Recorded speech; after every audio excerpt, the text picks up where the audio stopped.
We're hanging out. We're back on another exciting episode of Starfleet Boy, where we have a casual and informal conversation about Star Trek. Star Trek: The Next Generation is what we are focused on. We are at season 6, episode 13. Are you speaking at warp Aquiel. 6? Was I going too fast? Wow, that was fast. I thought there was something wrong with the recording. I got scared because I saw the Hangouts is going away August 1st. They now have a date set. August 1st. Wow. Yeah. Do you think we can record all the Next Generations by August 1st? Do you think we can do it? You want to do 5 today? We can try. You want to go? You want to go for 5 today, Doctor? We can try. We can try. It's already like practically the middle of July and August 1st, so that means Hangouts is gone in less than. Wow. That's not cool, Google. Just here an open thing to Google. Yeah, really, seriously. I mean, I know we don't it's pay uncalled for. Many of us would pay for this service. First of all, I would gladly pay like whatever, $5.99. Yeah, $12.99, whatever. But they're gonna replace it with something. I don't think they're gonna. It's called YouTube.com webcam, and it doesn't allow for this interactivity here. So there's no group video chat. There's not like, how I just like turn it on and it's ready to go, and then it's just there's now I have to find like someone suggested Zoom, another person suggested like Skype, so I got to figure that out and then figure out how to like make it encode. I gotta learn new skills. That's my problem. There's no encoding. It's Skype is just Skype. No, but you get to make it do this, to like be able to put it on YouTube. You have to do some stuff on the back end that maybe I'm not technically proficient yet enough on. But I got a deadline now. I've got to Starfleet Boy has a deadline. As we know, in Starfleet, anything with a deadline usually means we'll get it done, as Jellicoe says. You work best under pressure. Under pressure, it's true. Under pressure. A lot of people know that song, Doctor, Under Pressure, but not as many people know Dancing in the Streets as we do, as you and I know. Not like you and I know.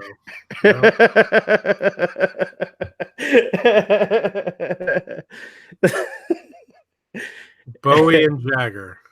Very progressive video for its time.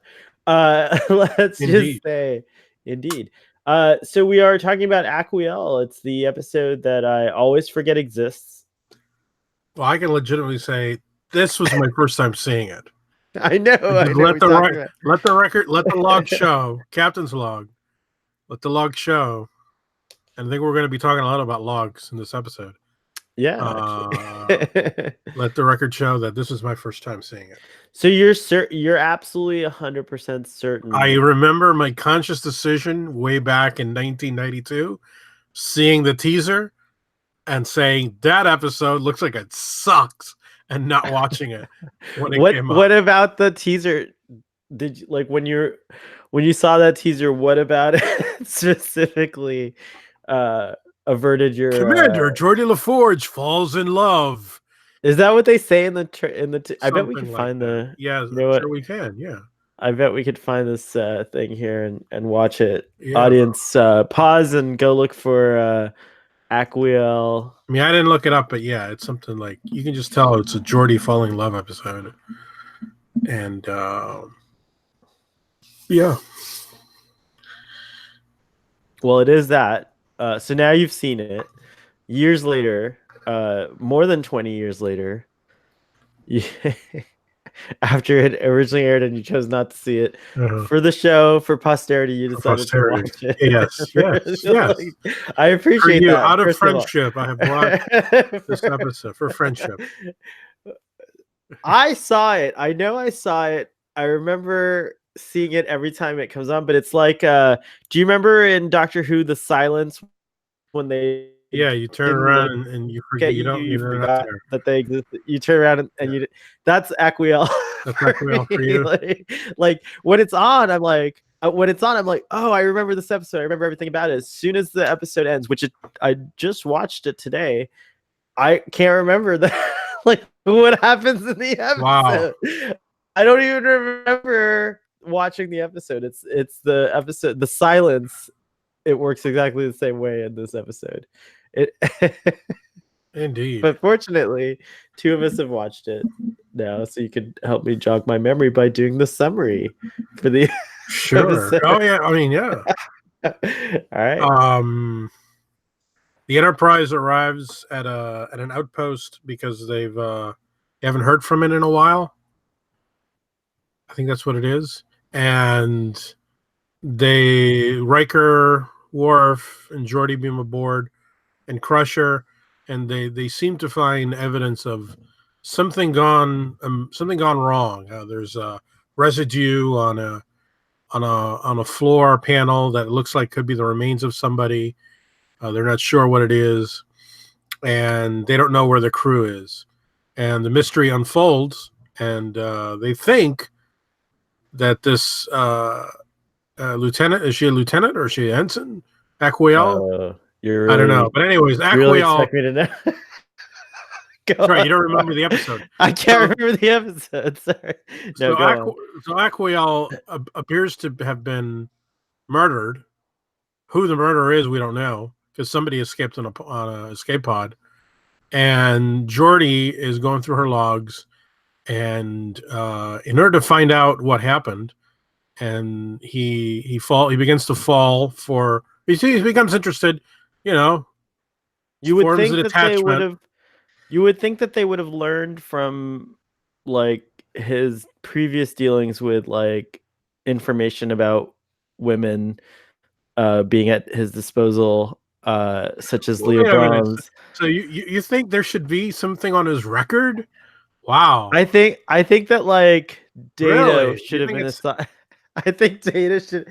I think they were setting Geordi up for disaster when they asked him to review her logs, because we all knew he was gonna fall in love with her well, when he let me watched ask the you log. this, because Go on, sorry. so they're trying to find out what happened to her. They suspect that she's been murdered. Wouldn't that fall under the purview of the security officer? Why is the chief engineer of the Enterprise, who you would think has many duties, why is he the one who is assigned to watch not only her, it's not just her regular logs, because I'm assuming that she makes, work-related logs. Regular logs, yeah, it's true. He's examining her personal logs, stuff that I don't even know. Well, it just in our baffles world, me. you would need what do you call it? You would need a warrant. Well, we don't to even view have. stuff. Well, first of all, I don't think I don't know. This is actually a really good question. For social media, yeah, you need a warrant. No, well, I'm just saying in general, like in the military, because Starfleet's kind of like the military, right? Like in its organization, like do people make like are there such things as like I'm sure there's like a logbook for the captain and it logs where you're going, but are there like such things as like are personal logs required, first of all? Because it seems like everyone makes them in Star Trek, right? I don't journal or keep a diary. Do you? No. This is right. So, this is the closest I do to journaling. Right. Well, okay, fair enough. But but what I'm this saying is our personal log. It seems to me like everyone in Starfleet that we've ever encountered, including Captain Kirk himself, makes these personal logs, and they're not like talking to anyone in general. They seem to just be recording their thoughts and feelings. Right. And, well, in this case, she's sending communications to her sister, I think. But it's just odd. I just think it's odd that like people make logs, like daily logs. It's interesting. I mean, like I do it at work, in a sense where I journal at work, but it's very basic. It's never really like my feelings. It's more like, this is the work I have to do. And like, this is the plan to do this work. It's like things like that. Do you think that these logs that people make in Next Generation do they seem to like? Could you say, well, we log on I mean, we kind of log on Instagram, on all these social media things. These are kind of like personal logs. Could Yeah, I they suppose so. develop in the I suppose future so, as but being more, what we see it's a in Next really great Generation? connection. Yeah, and in TOS, because I mean this goes back to Star Trek's Sure. beginnings, Yeah. like personal logs. Yeah. I mean, I know that the captain's log is how it started, but Star Trek has kind of gone deep. Like everyone does, like Dr. Crusher does a Right. log, Everybody like does. Well, every single Bones person did a log. seems to do a log. Yeah. Yeah, yeah. So Spock would do a log. it's interesting. I think anyways, but yeah, Geordi's review. So I interrupted you. I'm sorry. Geordi's been tasked to review them. That is a little strange. I do think the security offer should be actually knowing one of the things that I think can be like, I don't know, updated in a series set in the future of Star Trek is that currently we don't really need a human to scrub through logs, social media or whatever it is. Like a computer, we've learned that a computer can like do this. It can actually like transcribe. Like first of all, the way that they were looking through it, if they're looking for evidence, like they're going about it the wrong way. He's watching hours and hours of like physically watching this footage to glean information, Yeah. when all he has to really do is say like, computer, are there any and they've done this before, Yeah. but mind you, so Yeah, it's all convenient, right? Yeah. But you could just say like, computer, are there any records or logs that mention like Murder. murder or like anything like that? Yeah. And the computer would pull up. So it's I think it's just Geordi being Geordi, which is Geordi being kind of a creepster. a little bit of a creepster. Yeah. Although, later on, I mean, I know I'm skipping a bit. Riker kind of takes him aside and says, because what you said, Riker, I think, sees where this is going. And he's like, Geordi, you're getting a little, the side of you is starting to come out again. But anyways, going back to the summary, so they think she's murdered, but then they're looking at people who might be suspects, and there's a Klingon who happens to make a call, check in every once in a while, and suddenly the Klingons produce Aquiel. So she's gone from being the body to being a suspect. Doctor, keep giving the summary. I'm going to go get something. Oh, okay. Yeah, sure. So go ahead. I'm not going to be here, but go on. Okay. So she goes from being the body to being the suspect. And then this of course is reminiscent of a movie called a film made in 1944, Laura. And this is sort of evoking that, which starred, of course, the great Vincent Price and Judith Anderson. But anyways, this complicates matters because now this woman whom Geordi has been getting to know through the logs is suddenly made real, and they begin a bit of a romance. And were you talking about Dame Judith Anderson, and you didn't say Dame before her? You didn't give her honorific. When she made this film, she was not Dame Judith Anderson yet. When you become knighted or when you become a dame, it goes all through your life. Like you're just from that point on. When they do updated cover art, they have to write Dame Judith Anderson. My apologies. Just saying. My apologies to the Dame Judith Anderson estate. Yes, Dame Judith Anderson, who appeared in Star Trek 3, was in Laura, upon which this episode is slightly based on. Fascinating. Anyways, so Geordi is developing feelings for her. She's developing feelings for him. People are saying, well, she's a bit cantankerous. She's a bit, it's looking like she might have been the one who killed the guy, or finds a phaser.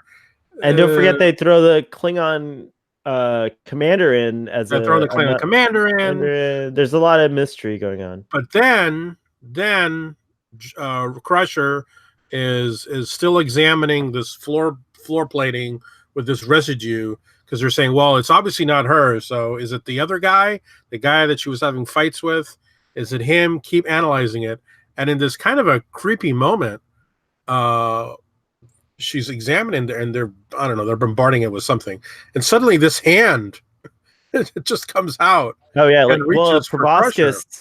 First, like, a proboscis grows out of it and it touches her, and then it turns into her hand. It was that's a good. I think it was like, wasn't that a proboscis? I don't know. It was tentacle. It was a tentacle. I was gonna say, I would say tentacle, but yeah, proboscis. All right, tentacle then. Oh, I like proboscis. Let's go with proboscis. All right. So the proboscis tries to engage Crusher, and in touching her hand, it becomes her hand. It does, and there's no security field around this thing. There's like no. Never at any moment thinks, let me initiate a level 3 security field around or something, this. Like nothing. It just spontaneously, like, it's able to just come to life and touch Crusher, and like it's all good. Right. There is a movie. Sorry, there's this updated movie. What is that? Did you see that movie set in space where it actually starts out similar? Like, they're growing something in a petri dish. No, I know which one you're talking about, with Jake Gyllenhaal and and that one. Deadpool. This guy. No, Life. It's called Life. Life. Yes. Is it good? I saw that movie. It's like Netflix. It's like, yeah, it's like it hits a certain nerve. Like, it's the right kind of movie if you're in the mood to just be scared, and like somebody else is in that movie. Like, it's actually really. What's her face? Emma Stone? No, I don't think she makes science fiction. She should, though. She might be good at it. It's Ryan Reynolds, Rebecca Ferguson, Jake Gyllenhaal, I think, are the headliners, and Hiroyuki Sanada is in it as well. He's been in a lot of stuff.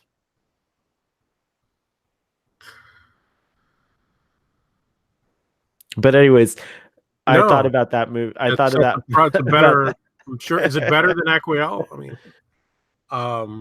it is. I think it took the best theme from Aquiel and just ran off on it. So everybody's reaction to this hand is actually very subdued, because it's an exact copy of Crusher's hand, and I really don't know what they do with it afterwards. I would like to know.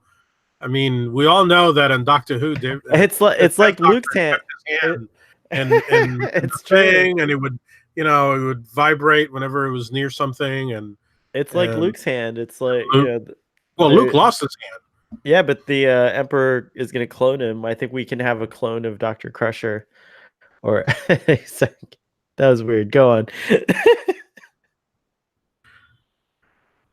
And so they realize that now we're dealing with a new life form. Well, no, they say the Crusher blows it off and says, "Oh yeah, there are things like this." Although she calls it a coalescent. I mean, I thought about the changelings immediately. I don't know why they didn't, like, they're already running pretty much concurrent. I think Deep Space Nine is starting like right around now. They hadn't given it a lot of thought yet. Yeah, they hadn't given it a lot of thought, but even the special effects later on are similar. So I think it can be retconned into the concept here that this might be like a single-celled version of or who knows, something like what the changelings are, but like a simpler version of that. But they were their reaction to it was very subdued. I thought, like, they didn't really react too much to it. And then, she said, "Well, this is somebody." They jumped to the conclusion that somebody is the coalescent life form and not the real thing. So it's either the Klingon or Aquiel. And so then they cut to Aquiel and Geordi, and they're about to have some kind of Well, they're going to engage in some kind of weird I crystal sex. It was that. And of course, in my mind, I'm crystal like, sex. It was definitely crystal sex. I'm like, but wait a minute, this is like Basic Instinct. She's she keeps the ice thing under her pillow, and I'm like, this is now she keeps a crystal near her bed. I'm like, oh, she's going to stab him or something. It's very strange. That's Yeah, what I was expecting. It's very strange. Yeah. It was a very strange scene. It was it's weird that she keeps her sex crystal out in the open. It just like sits there, considering what it is. I guess we should really call it a love crystal. She does say there's a distinction. She might not use it unless she has like a bond with the person, so it's not a casual thing, I don't think. No. She said she's never felt this way. But I mean, that's what I think that's what Sharon Stone says in Basic Instinct. And then she comes out the icicle and then but I was expecting sort of like a thing where he gets stabbed, but no. Instead, Riker storms in, and let me tell you, I'm thinking, if this had just gone on a little bit longer, I don't think Riker would have wanted to see what he was going to see. But I mean, I think it was already too much. I think we already were traumatized by what we did see. He took the visor off, which I was like, whoa. I mean, that's like a big deal. I think for Star Trek, for the time that the show was on, maybe that's why I kept forgetting it. As a teenager, I was just like, once this comes off, it's business. Yeah, it's true. I mean, he's naked without him. Exactly. It was very vulnerable. It was very. This is the sexiest in a non-sexy way I've seen Star Trek get, like in terms of like gratuitous. Not gratuitous. I would just say graphic. It was very graphic in a non-graphic way, if that makes any sense. Well, this episode it went further. I think it went further than Ponfar in terms of the intimacy that we were seeing. Ponfar at least had the music. It did. This was like really intense. They're both holding it together. There was this, like, I'm like, there's a lot of like, it was a little strange. It was awkward to watch.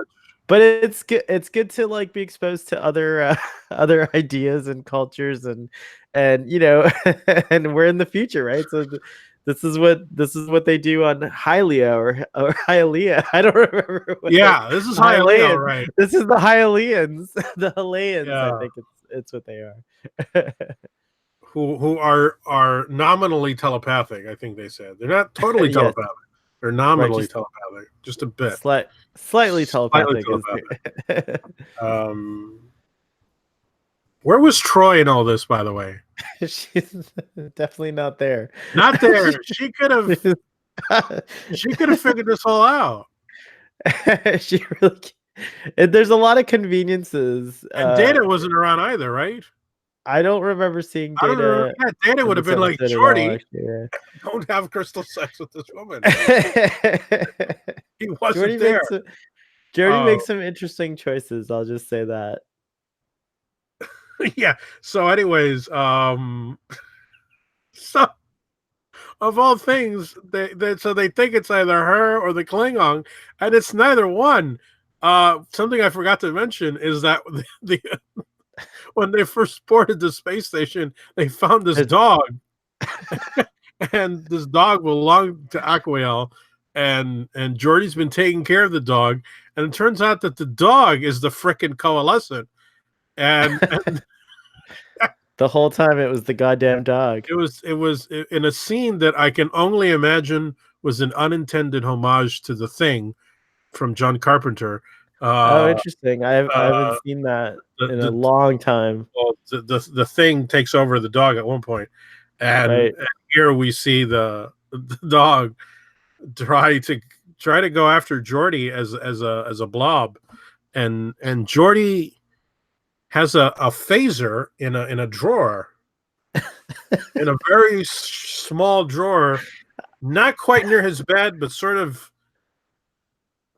off to the side, and he dives and he grabs the phaser and fires several times, and doesn't think to tap it on and say security. Doesn't think about doing that. He just destroys it. Do you think he's a card-carrying member of the NPA? The The National National Phaser Phaser Association. Association. I guess it would be the GPA, the Galactic Phaser Association, because he keeps a phaser in its freaking room. I don't know about Oh, my anyone cold else. dead hands. Yeah, I don't know. I don't The know. GPA. Yeah, so he kills this thing, the He kills the coalescent coalescence, being. and so that means that he's free to be with Aquiel, I thought you were gonna break who our PG rating and do some alliteration. no, I'm gonna. PG Oh 13. no, that already happened, by the way. But he's now free to Is that do it. not implied? What I was They were They doing were. it in the No, crystal they've though. already been into it in the normal way, and then What? yeah, that's what that scene where she comes up behind him and she hugs him from behind, and Oh, he's so kind of they'd like, already. I think Oh, they've so they've already already. been. Yeah, I think Jordy got. Oh, Yeah, I think Jordy got laid. like oh. What I do you didn't see. think? I didn't catch. I didn't. Well, You don't it makes remember, sense.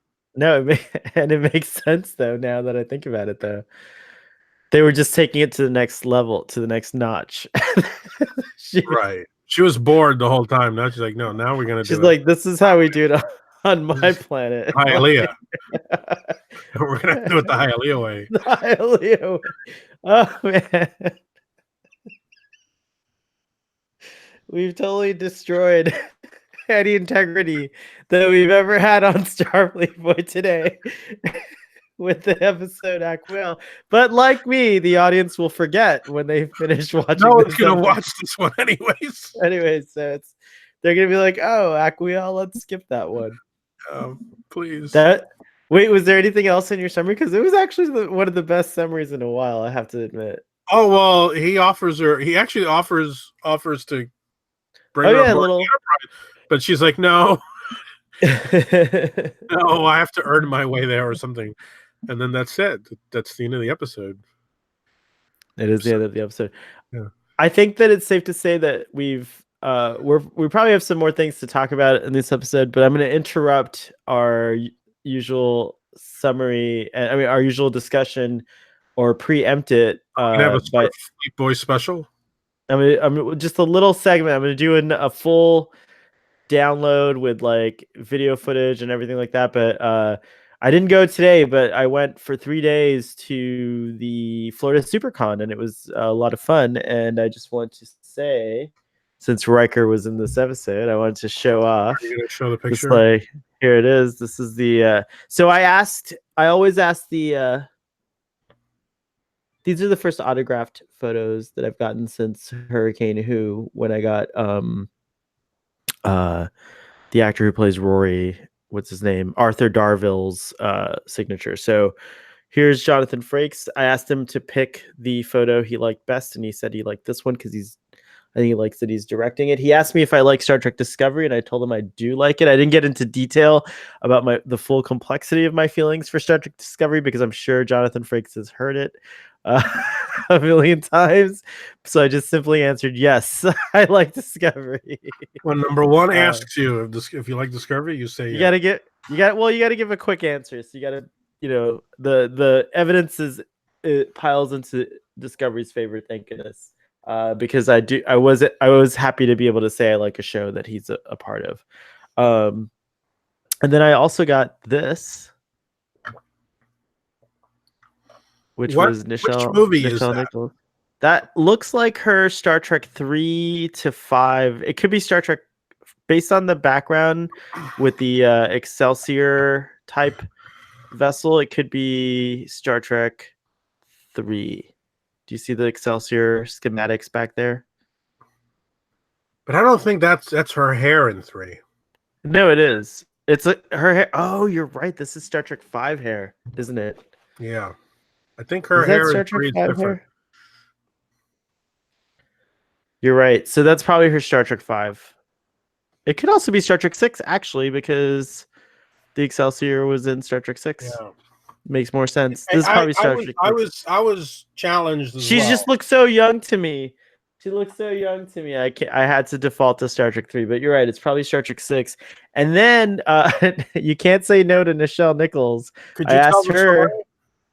I'll tell the story in more detail, but basically I asked Jonathan Frakes, pick which and Jonathan and Mr. Frakes, you should learn a thing or two from Nichelle Nichols because she totally saw me and like she was like, "Oh, this guy's a fan." Like this guy, he loves Star Trek. She had Mr. So I asked her Adventure which was eating her favorite. out of her She's, hand. she really did. It's true. So she actually told me this was also her favorite, and in a very elegant way suggested that I buy them both. And so I chose to buy them both. So you did. How So can I you got them say both. no But to Uhura? no, how can you say no? And they're both signed, and they're both wonderful, and it was great to spend some time with her. I also got a bridge photo with her, which I'll show right now. Let me see here. Let me pull that up for you. And what was neat is the people running the booth, the folks at the neutral zone, which is a Star Trek set, the full bridge set, and some others like the transport room and the hallways, and I think they have an engineering. That set is in Georgia, not too far from Jacksonville, Florida. And those people were running the booth. And when she climbed up onto the captain's seat, in unison, they all shouted "Captain on the bridge," and then the audience, the fans there to see her, all stood at attention and saluted her. It was like it was the coolest thing ever, and she was That's just so delightful and gracious, and like nice. I just liked all that pomp and circumstance behind it. I think it honored her very well. So that was like a nice That's great. That's a really nice moment. So I guess what I wanted to show next is the captain on the bridge with Starfleet Boy. Let me see if I can get this. I don't know if I'll be able to do this on the new system, whatever I Skype get. lets you See, do it. this is like Skype Yeah. does? Sure. Oh, that's great. All right. I'm feeling a lot better about stuff, but here you go. I don't know if you can see it there, Doctor. Yeah. There he is. And there she is. She was very sweet, and she told me I look cute. And then I invited her to leave the convention and go out on the town with me, and that made her laugh. I think in a good way. I think she was like, "Oh, maybe." Where would you take Nichelle Nichols out on? Where would you take her in Miami if you had the opportunity to take her out? Oof. I think I would take her to Deli Lane, which is in South Miami, but when there's music playing. Oh, interesting. Yeah. That's a nice suggestion. It's not where I would choose. I would take her to Versailles on 8th Street, the Palace of Mirrors. Look at your face. I love Versailles. Yeah. Yes. Could you just see? She would blend in 100%. No one would know. To a mushroom. No one would know. They would just think she's like a Cuban grandma with her grandson. Yeah, Possibly. oh, for sure. Like, that's what they would Yeah, think. no, Where would you take Jonathan Frakes if you could take him out to eat in Miami? Oh, I don't think I'd take him out in Miami. Wow. We'd have to go to Chicago, and we have to go to Buddy Guy's. Buddy Guys is where you take Jonathan Frakes. That's Oh, cool. yeah. Have some of the gumbo and listen to the jazz and the blues till 1 a.m. in the morning. Your whole persona changed. You had a different accent just now. That's very interesting. There's a rare side of the Doctor. That was yeah. So last year I think I reported on here that I met Gates McFadden and Nana Visitor. I got to do a photo with them. I didn't get their autograph, but now I have another goal is to try to get their autograph. Autographs don't really excite me as much, but it's just nice to it's not it's nice to be around the actors and in the case of Jonathan Frakes, I admire him for a lot more than just Star Trek, Mhm. and the same with Nichelle Nichols. Like as time goes by and you get to know them as people a little bit, we only get what we're gonna get as far as that goes. But a lot of interesting stories have come about. They've done interviews for years and years. And I was telling Jonathan Frakes that, like, and I'm sure he hears this a lot of times, but I hope it's nice to hear anyways. It's just like, in a sense, they were our baby. We were all young enough. Many of us were young enough where they were like, we were in our teen. Well, certainly with the cast of the original series, like I wasn't necessarily a latchkey kid in the traditional sense where like my parents went off to work in the summer and left us alone. We weren't left alone often, but like if my mom was cooking, Star Trek was my babysitter. If my mom, they couldn't be around us the whole time, and so sometimes TV and Star Trek was the default babysitter. And so it feels really strange. There's a huge emotional resonance that occurs. And so I was trying to convey that to Jonathan Frakes and Nichelle Nichols, and they were both so gracious in accepting it and hearing that. It must be weird to hear that day in and day out from people. So it was just a lovely, darling, wonderful time. And I think that like I support them and their endeavors, and I was happy to meet them. So it was very cool. You also spoke to her son as well. Kyle Johnson, yeah, nice guy, very nice guy, very gracious. Also, he and his mom seemed to be having a great time. They were laughing and constantly, like, just they seemed to be really close, and yeah, it was a very nice time. There's a lot of kind of information out there that again, I'm not even a celebrity, and I get some interesting situations befall me from doing just this project.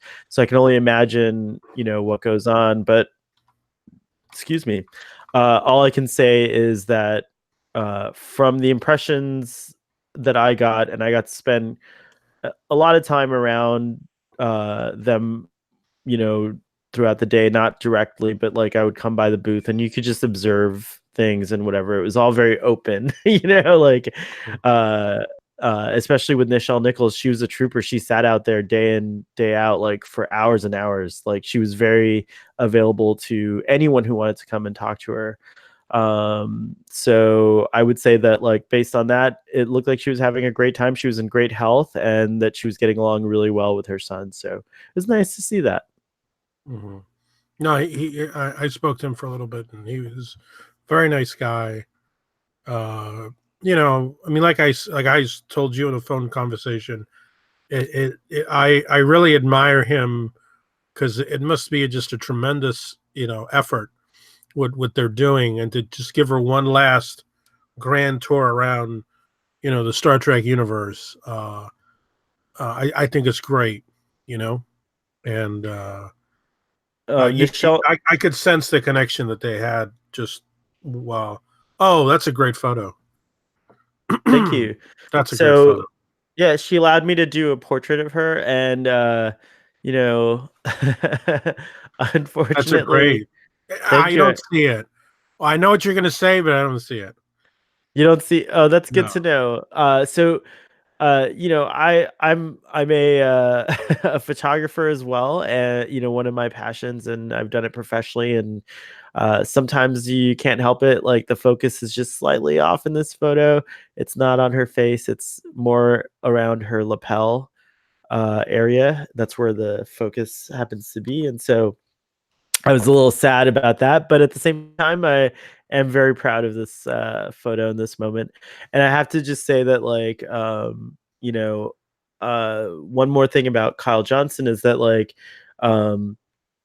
I think it's well known at this point that Nichelle Nichols is suffering from either early onset dementia or she's in one of the stages of dementia. And I know my father has dementia, so I kind of have a very similar experience in terms of, like, how I deal with my father and things like that. And I recognized a lot of those interactions, and I think he's just really enjoying his time with his mother as much as he can. And I'm sure there's like lots of frustrations surrounding her condition, but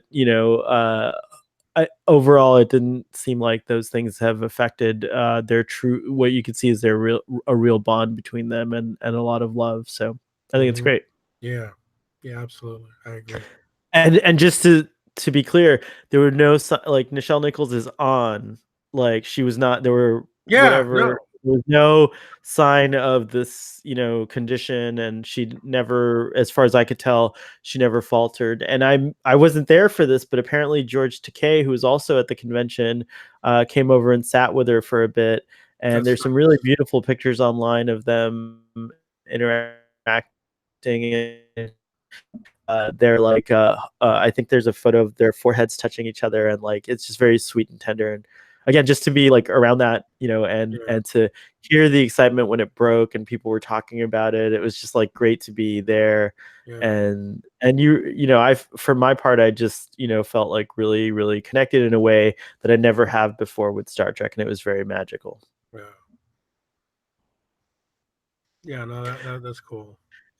Yeah, so I also got onto a panel accidentally at SuperCon. I had, beyond my Star Trek experience, it was just a lot of fun in general, and there was a panel for another podcast called Drunk on Disney, which celebrates Disney and alcohol. I guess I haven't gotten too far into it, but I just discovered it at this event, and I somehow was able to to get onto this panel because of Dana Snyder. For those of you who know who that is, he was goofing on me and then invited me up to sit with them during their panel, and it was a lot of fun. And I got to participate in a small way, which was fun, and I got to get the word out about Drunk Space Nine and Starfleet Boys. So anyone who's joining us from SuperCon, welcome aboard.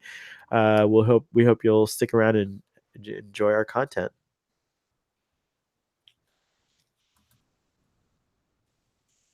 And my runny nose. Have you heard of this convention gung or whatever it's called? Like you go to a convention and you pick something up? You pick something up. I already have bad allergies this time of year. That's why they don't shake hands. That's why the actors don't shake hands. It's totally. I shook so many hands. I shouldn't have, but I was washing my hands too. I thought I was very good about it. There's no way to recover from all that. You just don't shake hands. Yeah, that is a thing. I guess I should point out for anyone who hasn't been to a convention is you just have to kind of go with the flow and take the cue from the person you're meeting, just like in a regular interaction that you would have with any human on the street. But the trend is definitely that they're avoiding shaking hands, and I can see why. Like, that's what it is now. Yeah, it makes sense. My hero Glenn Gould didn't shake hands, but for a whole different reason. What reason did he not? He was afraid that if someone shook his hand too hard, it could damage his hand in some way, and that was his livelihood. He was so he was afraid that, because sometimes there's this whole notion of like giving a manly, is that how it's referred to, a manly handshake, Doctor? Have you yeah you gotta squeeze. I know people who do that. Yeah, and so can you imagine this guy does it? Can you imagine having like Trump does that? Glenn Gould potentially had like what I would say is priceless billion-dollar hands, right? And some person comes up to you and gives you this like grip of death. And it's for no reason, and it's all over. There goes his career. That's true. Yeah, so that's why Glenn Gould didn't shake hands. Why won't Starfleet Boy shake hands? What's my reason going to be? You just don't know when you might run into a coalescent life form. I don't know. That's it. Bringing it back to the episode. Yes. Well done, Doctor. Bringing it back. That's me. Doctor, that was really nice. You can always depend on me to bring it back. I'm and you can depend on me to take it another in another direction Yeah, immediately after you brought it back. immediately after. You're going to I show kinda off the wanna eagle show off mouse. I am gonna show off the Eagle Moss. Go ahead. So Show here's off. their Enterprise. Uh, Look at this that's the thing. original. Look how good it looks on camera. She looks beautiful. Yeah, she does. Look at this angle here. Look at this. Now, does that come with a stand? It does come with a What stand. does They the all stand come with look like? stands. Here, I'll show you. Is it It kind of looks like the same as the miniature okay? version, but here you go. You put Oh, okay. It holds on that to it. right there. Oh, look at that. Look at that.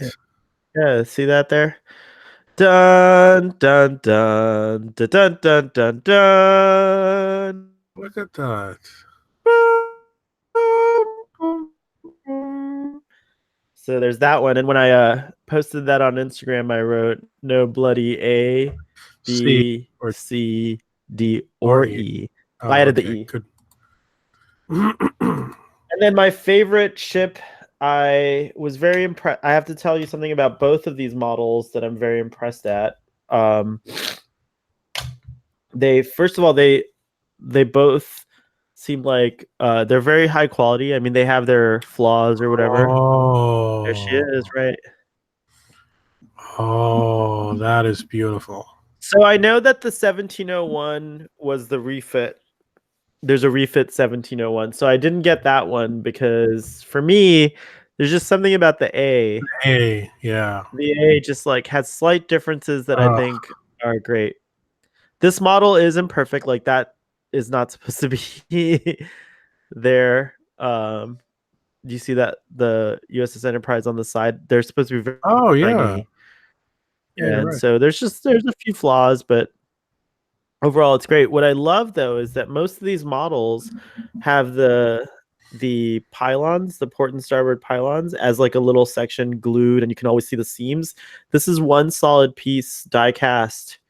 The pylons and the secondary hull are one solid piece, and it just looks really How heavy is it? pretty.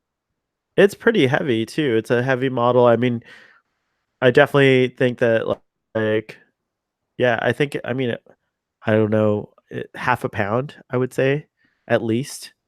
But I'm not good at those things. I'd have to get a scale, but again, another thing, it's just beautifully proportioned and detailed enough that it looks good on camera. But they're die cast, you said. These two are die cast. I think the nacelles are plastic, but everything else is seems to be made of metal. The saucer seems to be made of metal. There might be Oh, plastic yes. parts on it. Yes. Okay. Yeah, you're right. I you had one. You had one from before. Right. I had the refit, but a small Okay. version of it. Yeah. Okay. And I can't find it. I don't know where that model has gone, but it's the smaller version. These are the extra large versions. I just think that this is the size where they look great. That you looks know? very similar to the size that the toys were at. Yes. It's scaled Yes. to that size. Yes, there's one more over here that I have to show you, and it's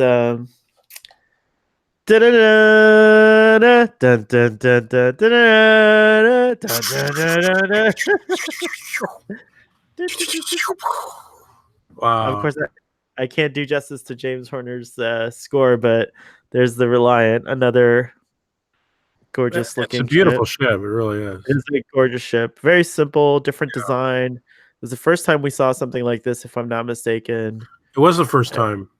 And do And you it was know like, that the design was a mistake? really? The it was supposed to be the other way around, where the Oh, it was supposed to be yeah, upside it's supposed to down. be like that. Oh, But interesting. then they submitted it. Harv Bennett said, so, "Yeah, that's fine. That's good." You could see it working this way as well, but Yes, but it ultimately, I looks think, so good the other way. yeah, ultimately, You know, this is the real that's the real real winner deal here. right there. Now I know that this is not the right show, but I happen to know that you do have two other ships. I do have two other ships. They're sitting in the background. You can see them over there. And you can see you're them. right. Yes. So Okay, you're right. we have the Galactica and the And Galactica the Viper. TV reimagining version, and Starbucks Viper. So I'll go bring those for you. All right. Yes. Excellent. They are actually beautiful models and don't seem to have seams or anything the way that they did these designs. But I'll show the Galactica. The Galactica first. There she is. Such a simple.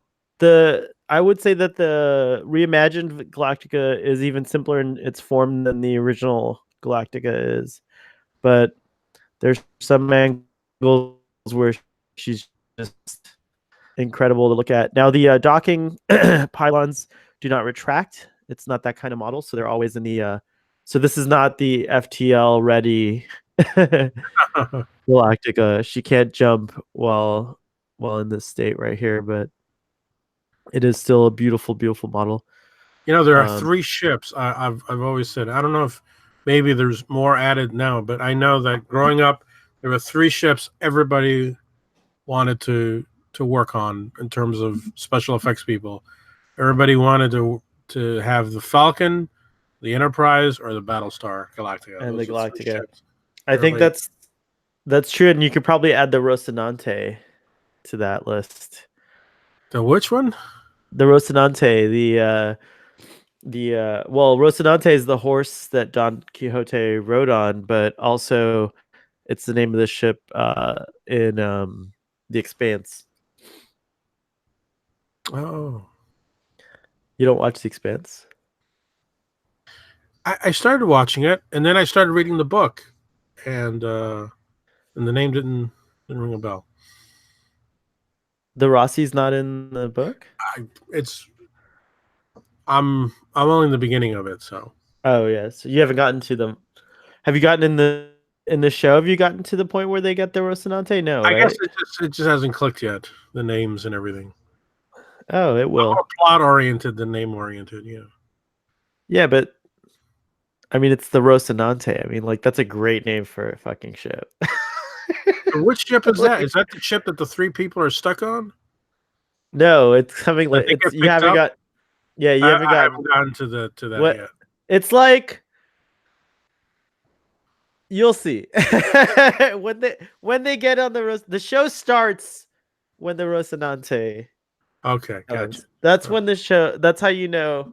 Okay. Everything else is just. That's on Amazon, right?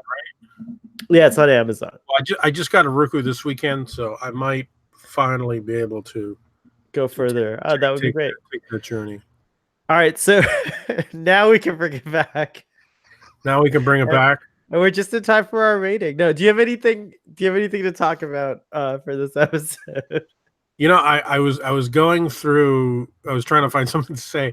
This character never appeared anywhere else. Aquiel.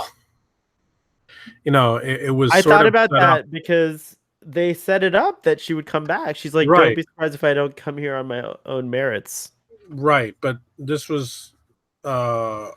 She never showed up again in any comic or what have you. And so I decided to go to this seems to be like a common thing with people who work with Geordi, because was her name Ensign Gomez, I think, never comes. She appeared a couple of times and never showed up again. Leah Brahms has more of a but she's an icon on her own 2 feet. Like she can stand on her own 2 feet, so she's got like that. But yeah. Okay, so I decided to consult a field guide to the aliens of Star Trek Next Generation by Joshua Chapman, age 11. Great. We haven't done that in a while. I'm glad. Done in a while, and I found an entry. So he writes, home planet is Halil. Halili. Hialeah. And this gets, I didn't realize that he's giving ratings to the episode. For example, quality of life, he gave it 4 stars, Oh, out of and how many? What is his top? I think 5. Okay. And this episode gets 1. This lady is awful. I don't even understand how she got accepted into Starfleet. She is boring and annoying and irrational, and the special effects makeup that lets you know she is an alien is just 2 tiny bumps on her forehead. Geordi falls It's in love. like they look like nostrils. I wondered if she breathed somehow through her forehead. Just saying. That's what I thought. That would be again. That would make a very interesting effect. These little things kind of Like kind of breathing, breathing. right? Yeah. Geordi falls in love with her, but whatever. Geordi falls in love with computer women all the time. This is basically his thing. Plus, she tries to have weird crystal sex with him, which is obviously a horrible idea because we just saw the weird Lumerian dude cast spells this way like 10 episodes ago. Who's the Lumerian guy? I don't know. That's right. You remember when Troy starts No, I aging, didn't see like that rapid episode. aging, because she's helping she's basically helping this guy be uh stable emotionally by he's like a vampire and he sucks part of her Isn't that soul on a Buck out Rogers using a episode? crystal, and it is very similar. I'm sure it's like a classic thing Okay. that happens over and over again. Well, people think she might have killed someone, and she says she can't remember what happened. And Geordi tries to help her out, but then she destroys evidence. And it's like, how fucking stupid and selfish are you? Geordi is trying to help you, and you aren't even taking care of yourself. And now you're going to drag him down into your shitty mess too? Stop acting like you are the only one affected by your decisions. Stop fucking doing shit like yours is the only life that you're ruining.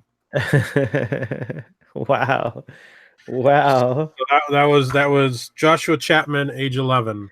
What do you think? Do you think she doesn't fit Starfleet? Does Starfleet have to be so uh monocultural that you can't have a person like Aquiel? Does she not make sense to you, Doctor? Well, I mean, everybody can't be perfect, and Right. I think there have to be people who are less than substandard, uh, and Wow. you know, So so you're calling Aquiel a substandard person. Like, officer. I'm calling her officer. less than Okay, substandard. okay.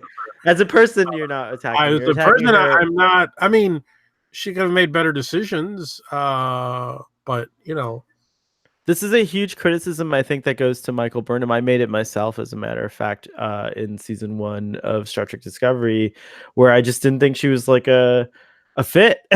I was like, the Starfleet officers don't do that, and in some ways, I'm right. We've never seen that thing before. But when I saw this episode, I didn't think of it immediately. But hearing the Joshua Chapman thing, I'm like, oh, maybe there's some similarities to like Burnham's character and Aquiel's. Like there are scenes where Aquiel, in her personal log that Geordi's spying on, is telling her sister that she's scared, and it reminds her of when her father would get drunk and all these things. And like, I thought that was interesting, and possible explanation for her mistrust of others, especially those in authority, and her like kind of rebelliousness. Because Geordi even says, he's like, okay, now, now how the hell am I supposed to like yeah, clear you when you've done these things that are clearly not rational, or they don't make sense, and stuff like that, like deleting the guy's logs.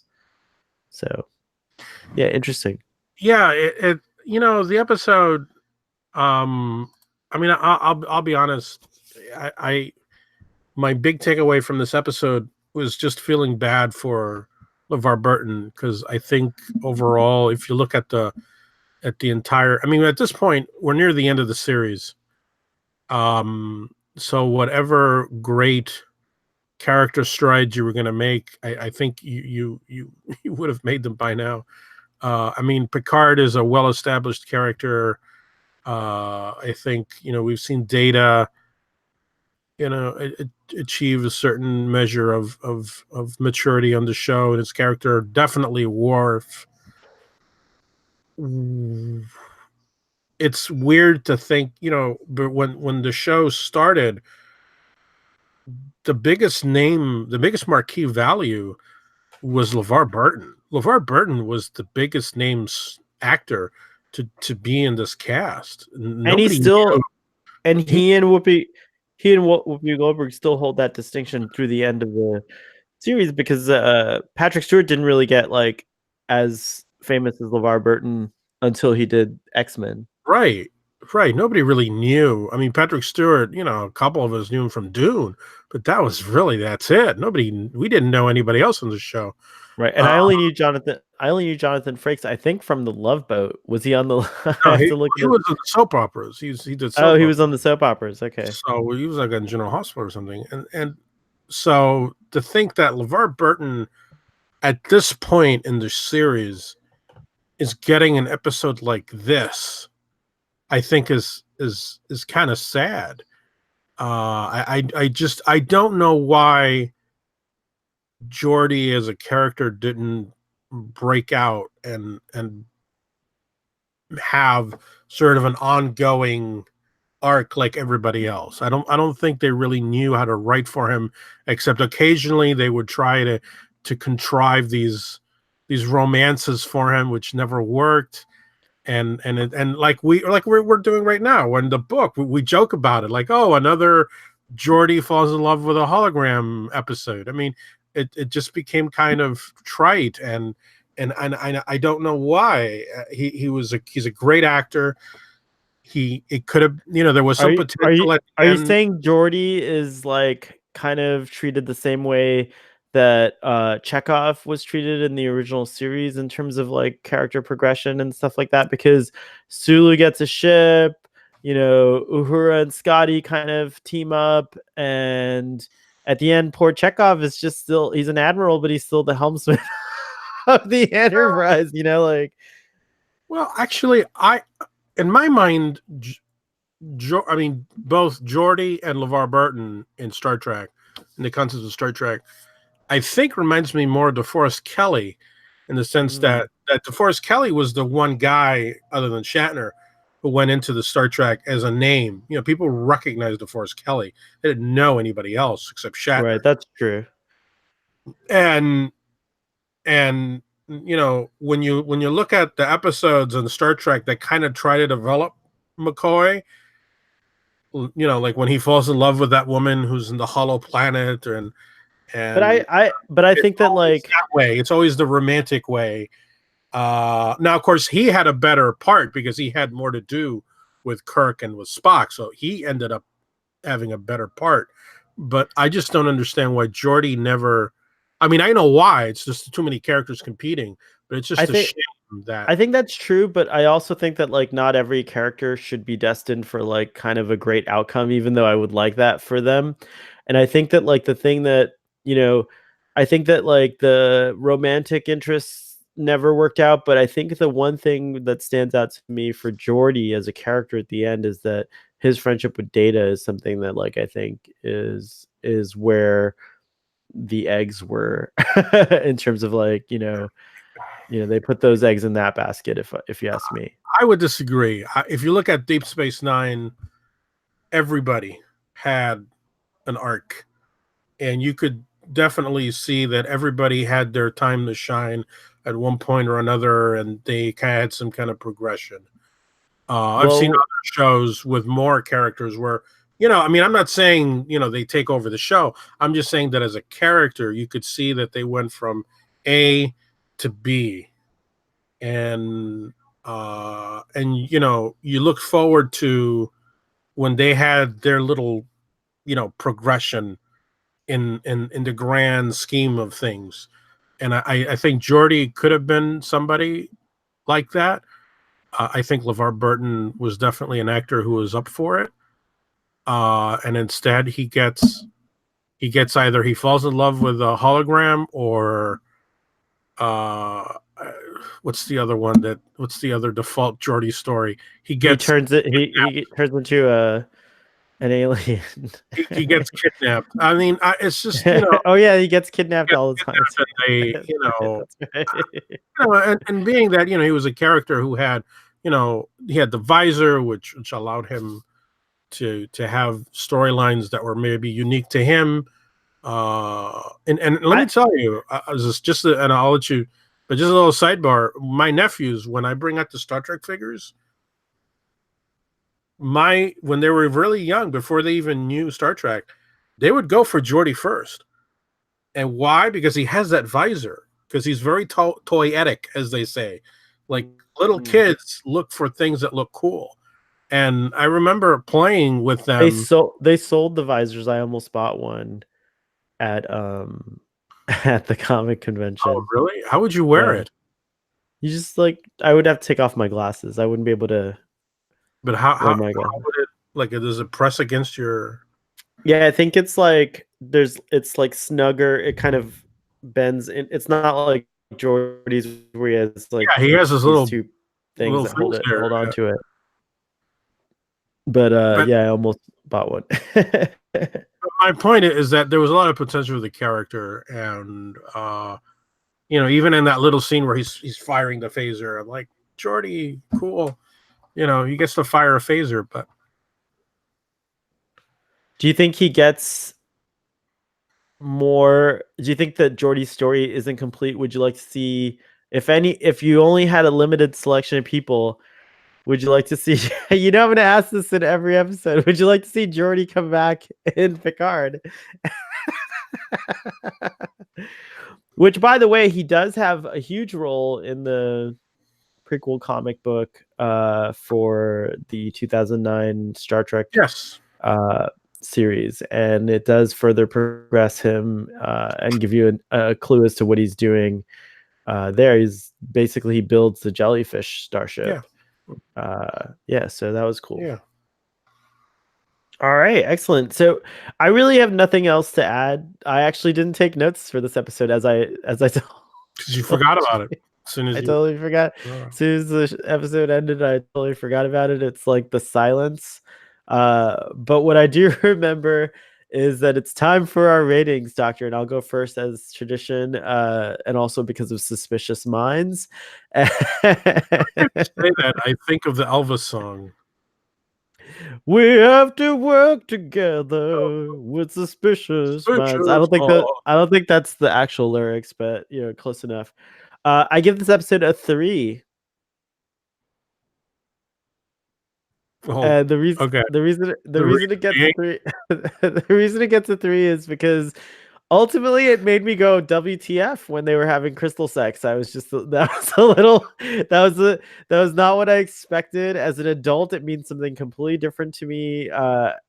Having had sexual experiences now under my belt, like watching that, it's just a little. It's like, oh wow, like this is like a lot for Star Trek. Are you saying the writers didn't have sexual experiences, and that's why?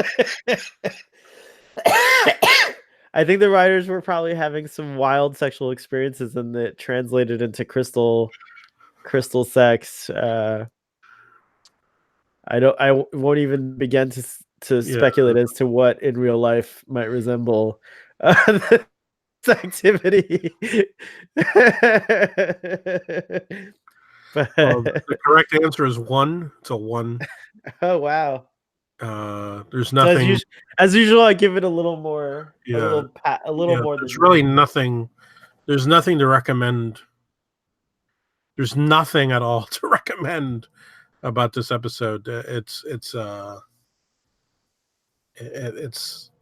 like you say. As soon as you're done watching it, it leaves your mind, and it has no bearing on anything else.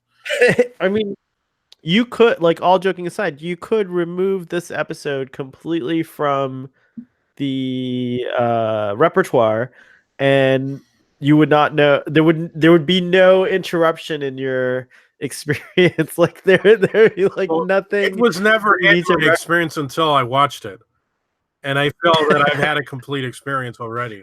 So there are a number of episodes of Next Generation that I feel we can just pull out. But Uh, it is sad that about two, that's the case. But there's even like in other episodes, there's like references or something that you learn about a character that you can like. The only thing I learned is that like Geordi likes iced coffee. I mean, there's not really a lot, like, and I yeah, don't know if that comes up again, but yeah. um, No, you're right. Yeah, there's nothing at all to recommend this episode all at right. all. Well, it was a lot of fun talking about this episode, that's for sure. And I hope the audience enjoys this episode of Starfleet Boy more than perhaps they enjoyed Aquiel. Audience, if you like or love this episode, I'd love to hear from you and hear why you love it. And then anyone else who wants Promise to, we won't make fun of you. we never do that. Well, I never do that, not intentionally, anyways. But so. So yeah, leave your comments below. Let us know what you think, and we look forward to seeing you next time. So live long and prosper, and cheers.